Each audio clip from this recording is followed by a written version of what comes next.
G'day, welcome to another of my book reviews on gunsmithing, gun repair books. Now, just a bit of a background, I guess.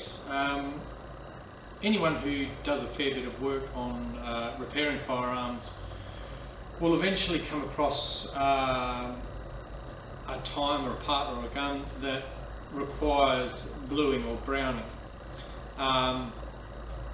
Now, this is an old technique that goes back many centuries, the colouring of metal by controlled oxidation basically. In the US they tend to call it bluing because it tends to have been a blue or a black colour that's done on the guns. In Europe or in the UK especially, they'll often use the word browning. They'll say to brown the gun.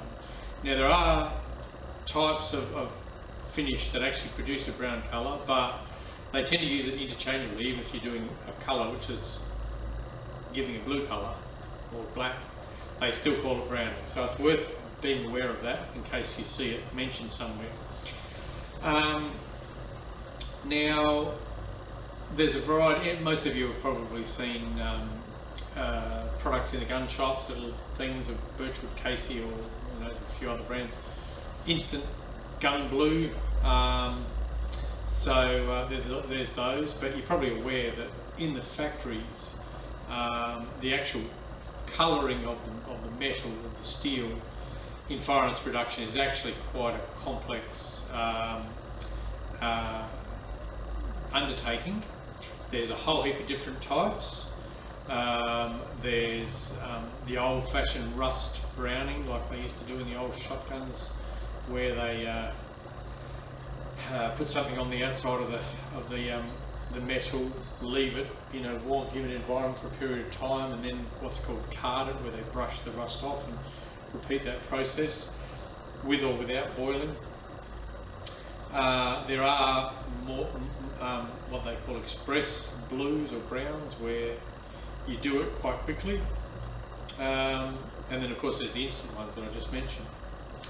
Now, anyone who's got any interest whatsoever in this process and maybe getting set up to do it, there's one book you absolutely have to get, and that's this one here, Firearm Bluing and Browning by R.H.Angier. Now, he's Belgian, this guy, so I'm not sure that's probably not how it's actually pronounced in French or Flemish. Angier possibly. But this book was originally written, I'm not exactly sure when, but I think it was late 1800s. This fellow worked in Liège, in the gun-making city in Belgium. He was an industrial chemist who specialised in this process of gun bluing and browning. He wrote that book, I think, during the golden age of gun manufacture in the late 1800s,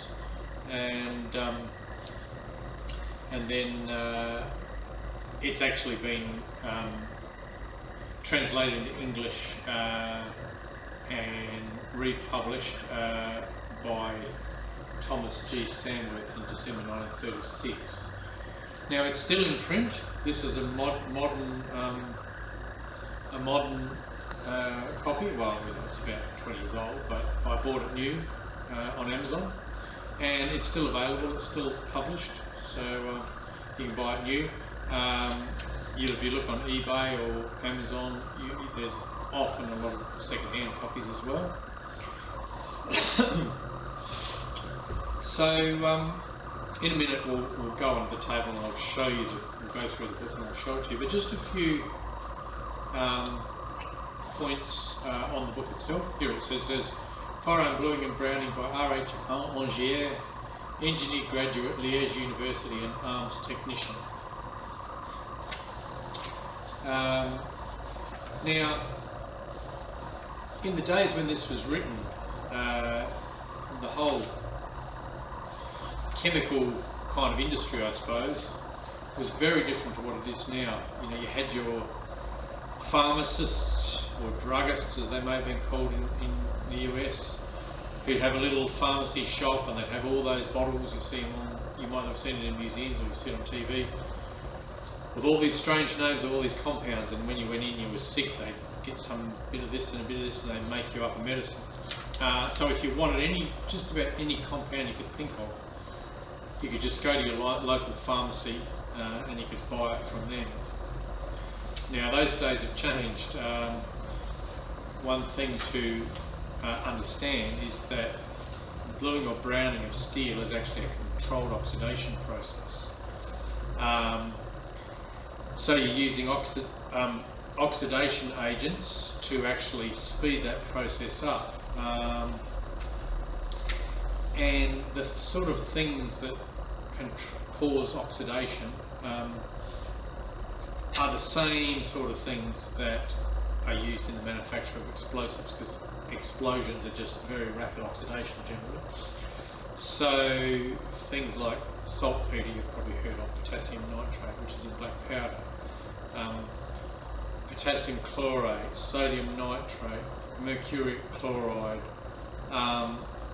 all of those things are powerful oxidizing agents, and they're all just about impossible to get now due to terrorism. Laws, you sort of go to a chemical supplier and ask for them and they just say no. You have to be a little bit enterprising, I guess, to get some of these things. Some of them are available on eBay. I've actually bought stuff from overseas and got it successfully when I couldn't actually buy it locally.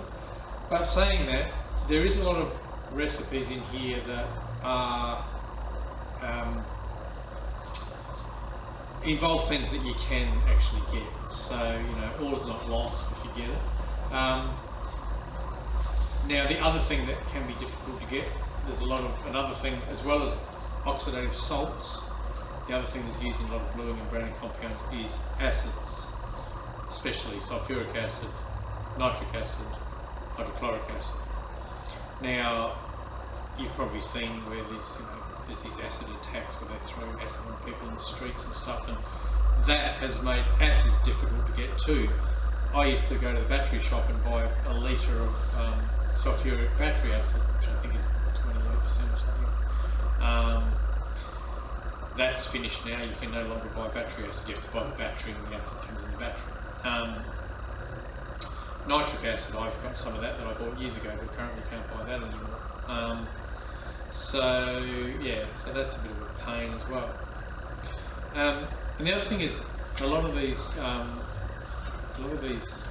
products had old names too. So because this book was written so long ago, there's all these names that you have to kind of get familiar with when you're reading the recipes, so that you know what the hell they're talking about. Like me, you may have studied chemistry at university and have a pretty good handle on various chemicals and the way chemical compounds are made, or named. But you start reading this book and you think, what the hell is that? What's this? What's that? Here's one of them. It's something called aqua regia, which, if you know your Latin, means royal water. Known since ancient times as a mixture of concentrated hydrochloric and nitric acid in the volume proportion of 3 to 4 parts hydrochloric to 1 part nitric. So there's one there. Spirits of wine, which is just ethanol. And there's a few other spirits of this and that. Anything that's sort of alcohol based is called a spirit. Ethyl nitrate is sweet spirit of nitro. So that's what the pharmacists would call it, sweet spirits of nitro. Ammonium chloride is sal ammoniac. Anyway, let's just go in on the table and I'll show you the book.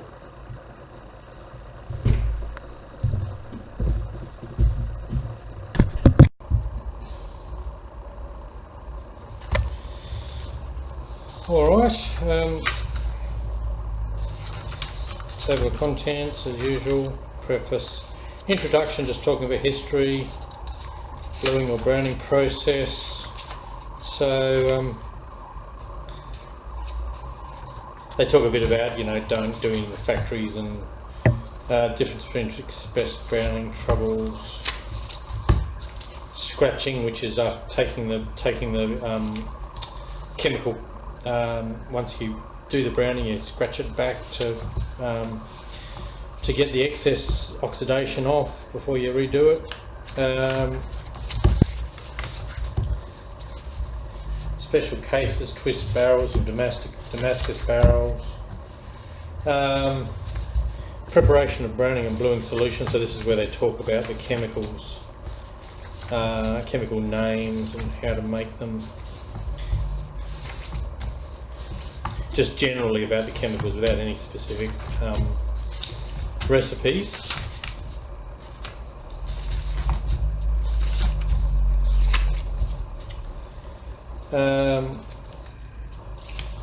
Browning solutions and working instructions. Again, just general what you need to know before you start. And then you start with actual recipes. So what this author has done, he's obviously gone through all the literature that he has and found browning recipes and instructions, broken them down into groups, and then published them. So for any particular group, so if we look at this one here, iron-free browns with 1 metallic salt. So that means there's no iron salts in it. There's 1 metallic salt, so that's something like potassium nitrate or something like that. Might have some acids in it. So that's quite simple. So it goes down and it has different names. So you know, if we look at this antimony brown, Branton Wall, so that's where he's got. There'll be that's obviously probably from some German factory. Equal mates of antimony trichloride and ordinary butter are warmed together, etc., etc. And then there's that. Now, when you get to some of the other ones, you'll see, like this one here, there's ABC, ABC, ABC, ABC. This is in grams. This is in grains, so it's imperial. Then the same 3 are repeated in grams. So it's written for both American and European audiences. And then if you see, it says A is Hofschmidt, B is Kraus, and C is Buchner. So this is 3 different recipes of the same mixture of of compounds. And this is repeated throughout the book. So if you're going to use one, you kind of then got to just choose, you know. And sometimes the amounts vary. It probably means, to me, it probably means that the actual exact mixtures probably aren't that important. If, you know, 3 different people can use 3 different completely different amounts and still get presumably a reasonable result. So yeah, that's just worth being aware of, because it's a bit confusing when you first look at it. You see all these, you see different things of the same thing, but yeah, all the same. So here's 2, A and B, grams, grains, black brown, mercury chloride, spirit of nitre. So then you go along. So then you get to group AB, iron-free browns with 2 metallic salts. So it gets a little bit more complex. As you go along, and then group AC, iron-free browns with 3 metallic salts. Then iron-free browns with 4 metallic salts. So then you get to group B.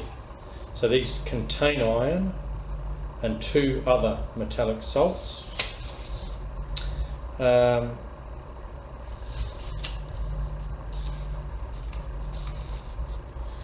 And there's group C, browns containing iron and 1 other metallic salt.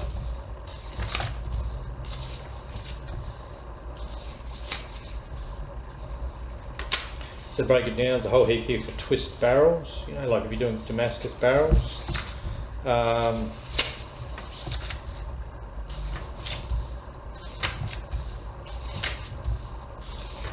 So there's heaps and heaps of recipes. It's obviously was a common, this particular class was obviously a commonly used one. You know, so there's lots of different recipes, you know, and they vary a bit whether you're doing twist barrels or whatever. There's Group E, browns containing iron and 3 metallic salts.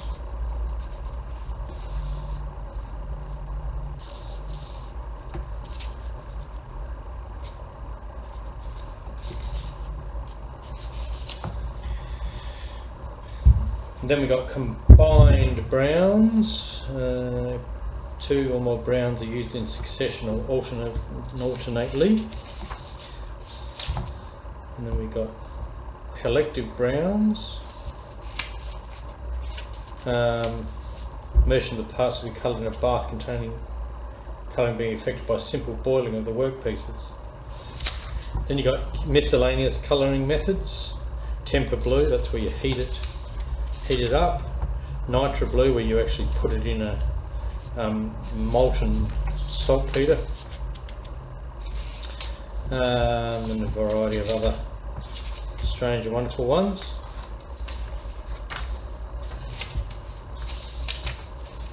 And then there's a section on pickling, etching and matting. So that's actually quite important, because I've found with my bluing, if you use a pickling compound to just open up the pores of the steel, you actually get a better result with some types of browning.